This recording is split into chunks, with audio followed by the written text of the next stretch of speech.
My favourite Boro moment is probably the FA Cup final with the Boro.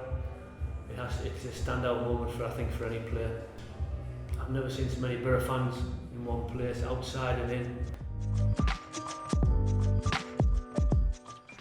Favourite Boro home shirt for me is the away shirt that we wore in the last season at Ayresome Park. My son has that shirt and he won't let it go. Yeah, Ayresome Park meant a lot of things to a lot of people, and it meant a lot to me as well. The favourite Boro away shirt for me would probably be the blue and black stripe, which we wore. I think it was BT selling it. It was something we didn't wear a lot, but as a strip as a whole, I think it was a really smart strip. We didn't get a lot of times to wear it. I mean, for me, I've not played for a lot of football clubs, so for managers, in terms of managers, obviously Brian Robson had a big influence on my career when he was at Middlesbrough, and then Terry Venables came in. Terry probably taught me a lot in a short space of time. Steve Bruce was, again, he was great with me because I was coming towards the end of my career, and he knew exactly how older players should be treated, and he probably prolonged my career a little bit. Yeah, I got on really well with Steve. I mean, I've gone from heroes from George Best, probably through to people like Kenny Dalglish. I used to love watching Liverpool in the late 70s and early 80s.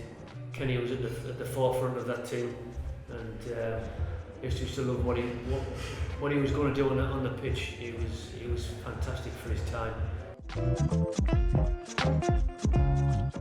Physically hard has to be Duncan Ferguson. Big Duncan was a proper handful. He was a guy who was 6'4", who could jump as well. Really physical off the ball, on the ball. The most difficult opponent is probably Thierry Henry, who basically had everything. Left foot, right foot, pace. You could give him 10 yards and he would probably go straight past you.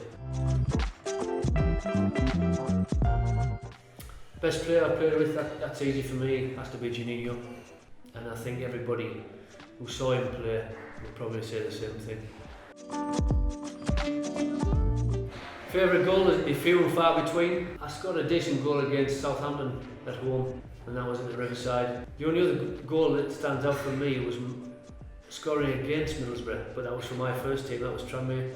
In 1991, I think it was, 92, at Ayresome Park, and it was a 35-yard free kick, a dead ball free kick against Stephen Pears, and Pearsy and I are good friends, and it was a dead ball, and I just ran up to it, hit it, and it's gone in the top corner. To stay fit, I became a cyclist. I cycle quite a bit. I do a lot of charity cycle stuff.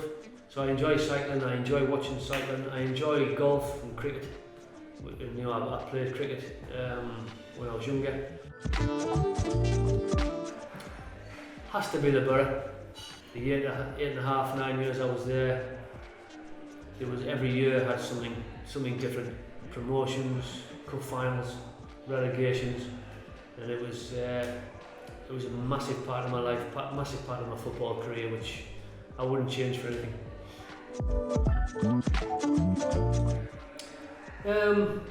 I think I got mentioned in dispatches when Terry Venables was here. I was probably playing some decent football then. I was up against a lot of good centre-backs at the time, Tony Adams, even people like Gary Pallister. Most of them lads down south at Chelsea, Arsenal, whatever, Tottenham. Those lads got into England and scored before any of us lads up in the North East had a look in really, I think.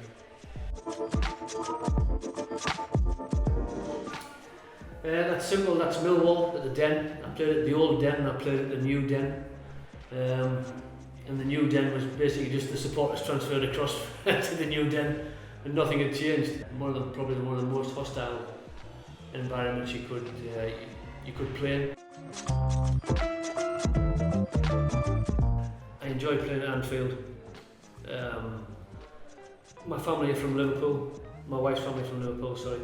having watched Kenny Dalglish, like I said, in the late 70s, early 80s, to actually go and play at Anfield, the singing that they do, you know, you never walk alone before the game, just sends the hairs on the back of your neck, it certainly makes the hair stand up. Nigel Pearson, just simply because I think Nigel was a born leader, and he helped me and I helped him. I think Nigel was coming towards the end of his career, but he was, yeah, I learned a lot from the big man.